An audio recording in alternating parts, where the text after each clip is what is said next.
ना झुकने वाली बहू। करिश्मा के ससुराल वालों को वैसे तो करिश्मा से कोई परेशानी नहीं थी, क्योंकि उसमें कोई बुरी आदत नहीं थी। लेकिन एक आदत थी जो अच्छी नहीं थी, और वो ये थी कि करिश्मा कभी किसी की कोई बात नहीं मानती थी। लेकिन अगर उसे अपनी कोई बात मनवानी हो तो जिद पर अड़ जाती थी। करिश्मा का पति अविनाश और करिश्मा के सास ससुर सब इस बात से बहुत परेशान थे। अविनाश, मुझे कुछ शॉपिंग करनी थी, आज शाम को जल्दी फ्री होकर घर आ जाना। करिश्मा, इस वक्त तो मेरे पास बहुत काम है। हम शॉपिंग के लिए अगले हफ्ते चलते हैं। नहीं, मुझे आज ही शॉपिंग के लिए जाना है, मतलब जाना है। करिश्मा, मैंने कहा ना, मेरे पास ऑफिस का बहुत काम है, मैं नहीं चल पाऊंगा। मैं कुछ नहीं जानती, अगर आप मेरे साथ शॉपिंग करने के लिए नहीं गए तो मैं अपनी मायके चली जाऊंगी। और तुम्हारी मम्मी की तबीयत पहले से ही खराब है, सोच लो कौन ध्यान रखेगा उनका।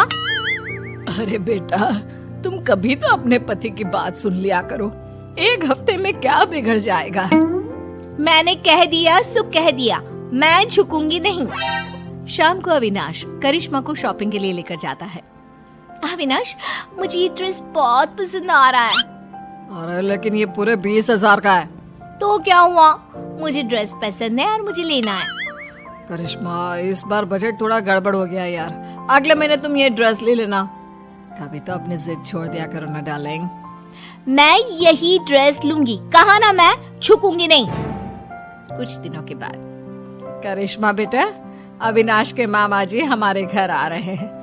देखो, हमारे सामने तो तुम कैसे भी कपड़े पहन लेती हो, लेकिन उनके सामने बस एक दिन की बात, बेटा साड़ी पहन लेना। हाँ? अरे, अविनाश के मामा जी आ रहे हैं तो मैं क्यों साड़ी पहनूं? करिश्मा, हम सब तुम्हारी बात मान लेते हैं ना, कभी तुम भी तो हमारी कोई बात मान लिया करो।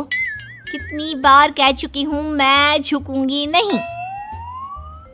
अगले दिन, और अविनाश, हमारे घर की बहू है तो साड़ी पहन कर रहती है, तुम्हारी बहू तो पजामा टी शर्ट पहन कर घूम रही है।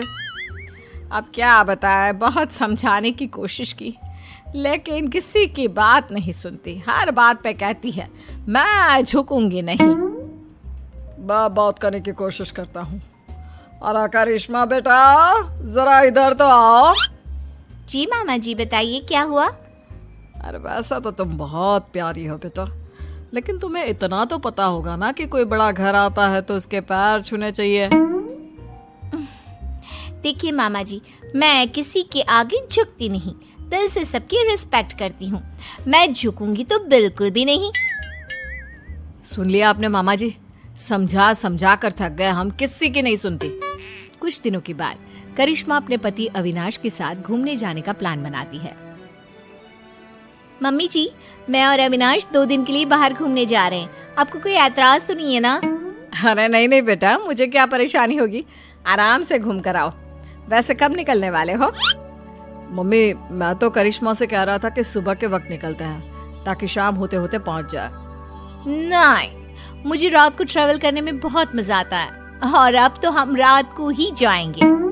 लेकिन बेटा, खुद की गाड़ी से रात के वक्त ट्रैवल करना खतरनाक हो सकता है, क्या फायदा दिन में चली जाओ। वही तो मैं कह रहा हूँ मम्मी, लेकिन ये सुनती ही नहीं। मैंने कहा ना, मुझे सिर्फ रात में ही ट्रैवल करना है, और गाड़ी भी तुम ही चलाओगे। बेटा, इस बार तो तुम्हें ये बात माननी ही होगी, ये तुम्हारी सुरक्षा का सवाल है। मैंने कह दिया ना, हम रात में ही जाएंगे, और मैं इस बात के लिए झुकूंगी नहीं।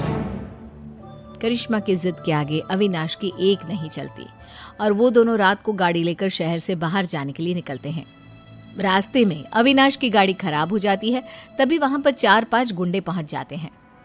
इतनी रात को बेबी को लेकर कहाँ टहलने निकले हैं भाई साहब? अरे जरा वक्त का तो ख्याल किया होता, इतनी रात को अपनी बीवी को घुमाने चले हो। देखो, हम शरीफ लोग हैं, हमें जाने दीजिए। लेकिन हम तो शरीफ लोग नहीं है ना, अपनी मैडम से बोलो अपने गले का हार और ये सोने की चूड़ियां चुपचाप उतार कर दे दे। मैं तुम्हें कुछ नहीं देने वाली, जाओ यहाँ से, आए बड़ी चूड़ियां लेने वाले। अपने पति को जिंदा देखना चाहती हो तो चुपचाप ये चूड़ियां और हार उतार कर दे दो, वरना ये आज बचेगा नहीं।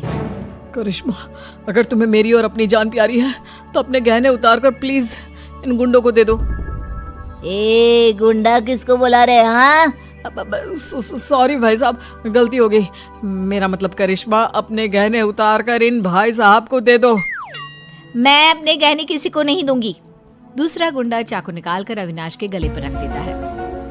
अब भी नहीं दोगी तो तुम्हारे पति की गर्दन धड़ से अलग हो जाएगी, सोच लो। अरे ऐसे कैसे तुम्हारे कहने से कुछ हो जाएगा? मैंने कह दिया सो कह दिया, मैं अपने गहने नहीं देने वाली। मैं किसी के आगे झुकूंगी नहीं। करिश्मा, ये तुम्हारे घर वाले नहीं है जो तुम्हारे झुकूंगी नहीं कहने से चुपचाप बैठ जाएंगे। ये मुझे सीधा ऊपर पहुंचा देंगे। लेकिन अगर मैंने इन लोगों की बात मान ली तो मैं झुक जाऊंगी ना। अरे तो क्या परेशानी है? तुम्हारे झुकने से अगर मैं जिंदगी भर सीधा खड़ा रह सकता हूँ तो क्या प्रॉब्लम है? दे दो अपने गहने। करिश्मा रोते हुए अपने गहने उतार कर उन गुंडों को दे देती है। गुंडे गहने लेकर वहां से भाग जाते हैं। करिश्मा और अविनाश वापस अपने घर पहुंचते हैं। अरे बेटा, क्या हुआ? तुम ऐसी हालत में, और करिश्मा तुम्हारे सारे गहने कहाँ हैं? मम्मी, आपका बेटा जिंदा दिख रहा है, ये कम है क्या? गहनों की छोड़ो, ये पूछो कि मैं जिंदा कैसे बच गया। अरे कैसी बात कर रहे हो अविनाश, जरा सोच समझ कर बोलो। मम्मी, आपकी ये झुकूंगी नहीं वाली बहू आज मेरी गर्दन कटवा देती, अपने ना झुकने की आदत के चलते। क्या बात है करिश्मा, तुम मुझे सारी बात साफ साफ बताओ। करिश्मा अपने और अविनाश के साथ हुआ सारा किस्सा अपनी सास को सुनाती है। बहू, घर में तो तुम हमारी कोई बात मानती नहीं, सुनती नहीं, लेकिन तुमने गुंडों के सामने भी अपनी जिद चलाई। कमाल कर दिया भाई। तो क्या करती मम्मी जी, वो मेरे गहने छीन रहे थे ना। और गहने नहीं देती तो वो तुम्हारा पति छीन लेते, उसका क्या? लेकिन मैं उनकी बात कैसे मान लेती? मैं कैसे झुक जाती? अब भी तो झुकना पड़ा ना, क्योंकि उन लोगों ने तुम्हारे साथ जबरदस्ती की। हाँ, नहीं तो मैं उनसे कह देती मैं झुकूंगी नहीं। अरे ठीक है बहू, तुम्हें नहीं झुकना मत झुको। लेकिन देखो, तुम दोनों बहुत डरे हुए और थके लग रहे हो। अभी जाकर अपने कमरे में आराम करो, और रात को पिकनिक पर जाने की कोई जरूरत नहीं है। ठीक है मम्मी जी, अभी तो मैं आराम करने जा रही हूँ। मैं एक बार गुंडों के आगे झुक गई, उनकी बात मान ली और अपने गहने दे दिए। लेकिन याद रखिएगा, इस घर की चार दीवारी के अंदर तो मैं कभी भी, मेरा मतलब कभी भी मैं झुकूंगी नहीं।